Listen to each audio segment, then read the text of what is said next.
Ce que nous faisons à l'Assemblée nationale, mais aussi recueillir leurs préoccupations. Et je crois que cela, nous devons le faire d'autant plus que nous avons dans l'Assemblée nationale ce qu'on appelle le débat d'orientation budgétaire. Je crois que ce débat d'orientation budgétaire, les interventions des députés doivent être alimentées à partir des préoccupations des populations.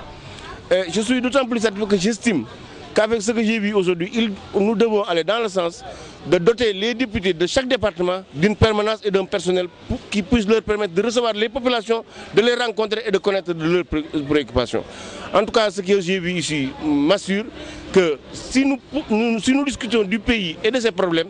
il n'y a pas de difficulté que nous puissions nous entendre. Vous avez vu ce qui s'est passé, le débat est serein, de haute portée, sur les préoccupations des populations. Je crois que c'est un exemple qu'il faut démultiplier. C'est pourquoi je souhaite que l'Assemblée nationale maintenant puisse prendre en charge la question de la redevabilité parlementaire. Ça me semble être un outil extraordinaire pour permettre aux députés d'être un véritable représentant du peuple sénégalais. Les responsables doivent être pris. Il y a un code de l'environnement. De mon point de vue, nous devons veiller à ce que ça soit respecté. Et à ce titre, il y a un citoyen qui a demandé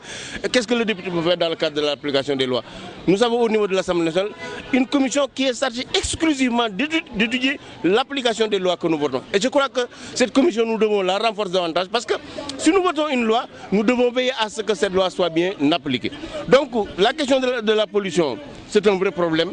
Maintenant, le problème des problèmes, c'est effectivement le foncier au Sénégal. Je crois que, évidemment, le président a mis en place une commission qui est chargée de lui proposer des réformes du foncier pour que les intérêts des populations ne soient pas lésés, mais aussi que la réforme puisse permettre quand même à l'agrobusiness de se développer. Parce que quand même, entre nous, avec l'agriculture familiale, on ne peut pas assurer l'autosuffisance alimentaire de ce pays-là. Et de mon point de vue, le Sénégal doit aller dans le sens d'avoir les moyens pour, d'abord, produire suffisamment pour que les populations puissent assurer l'autosuffisance alimentaire, mais aussi un début d'industrialisation de la production agricole. Nous sommes de Mbour, nous déglu ci waa Mbour.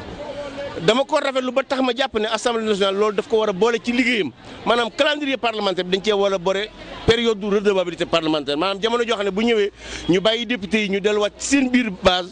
waxtaan ak askan wi wax la assemblée def mais aussi laaj askan wi lan lañ soxla ma jàpp ne loolu aussi Assemblée nationale moo ko war a jël en charge ci biir loolu ma defee ne war nañu fexe département bu ne ñu wut fa benn permanence boo xam ne député yi nekk ci département ba daañu fa mën a daje askan wi pour askan wi di mën a wax seen soxla kon daal li am fii tey man rafetlu naa ko jàpp naa ne war nañu fexe ba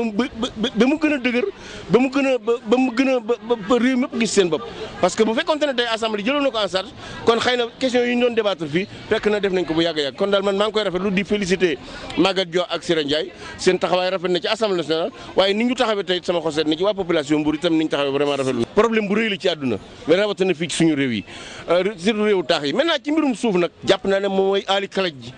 effectivement ci tax na moo président la li créé benn commission boo xam ne lim pour xalaatal ko naka lañ war a soppee ni ñuy gérer suuf si man loolu maa ngi koy rafetlu parce que en réalité ñaari nii rek la ñu war a def mooy war nañu fexe ba